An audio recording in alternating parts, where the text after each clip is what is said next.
Hello दोस्तों, कैसे हैं आप सभी लोग। मैं सर्वेश त्रिपाठी, उत्तर प्रदेश गोंडा से। तो आज जो मैं बात करने वाला हूं वो है यूजीसी एक्ट, जिसका आजकल देख रहे हैं आप लोग जोर शोर से विरोध चल रहा है। तो पिछड़ों और दलितों को मजबूत करने के लिए सरकार जब शुरू में हमारे यहाँ शुरू से ही आरक्षण दिया गया, उसके बाद आरक्षण देते वक्त ये कहा गया कि 10 साल में इस आरक्षण को हटा दिया जाएगा, क्योंकि पिछड़े और दलित जो है वो मजबूत होंगे। तो पहली गलती तो सरकार की वही हो गई कि उन्होंने जाति के नाम पर आरक्षण दे दिया, क्योंकि ऐसा नहीं था। सवर्ण जो थे वो भी कहीं ना कहीं गरीब थे, तो जो गरीब थे उनको कैसे मजबूत बनाया जाए, इसके बारे में कोई किसी ने कभी विचार नहीं किया।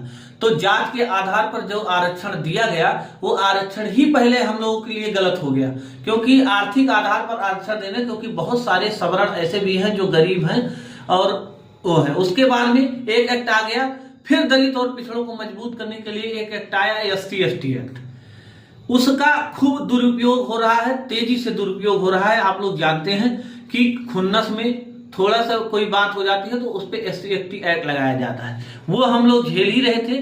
तब तक शिक्षा को लेके यूजीसी एक एक्ट पारित होने जा रहा है, जिसमें कि ये कहा गया है कि अगर सवर्ण का कोई भी लड़का किसी भी दलित को, पिछड़े को या महिला को अगर आप मतलब कोई भी जात सूचक वाक्य कुछ भी बोलता है तो उस पर उसके खिलाफ कार्रवाई की जाएगी।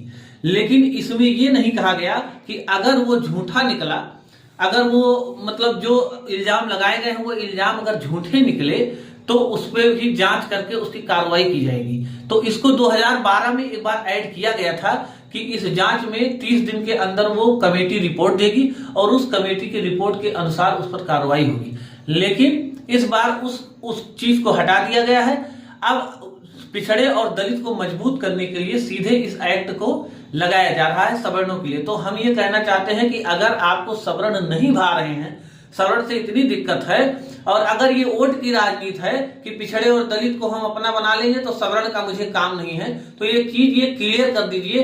एक एक्ट ऐसा भी ला दीजिए जिसमें कह दीजिए कि सवर्णों को देश में रहने का कोई अधिकार नहीं है, वो अपनी व्यवस्था खुद कर ले। इस एक्ट की मैं खिलाफत करता हूं और इस एक्ट को लागू होते ही सरकार को बहुत सारी हानि होने वाली है, ये बात तय है। जय हिंद, जय भारत।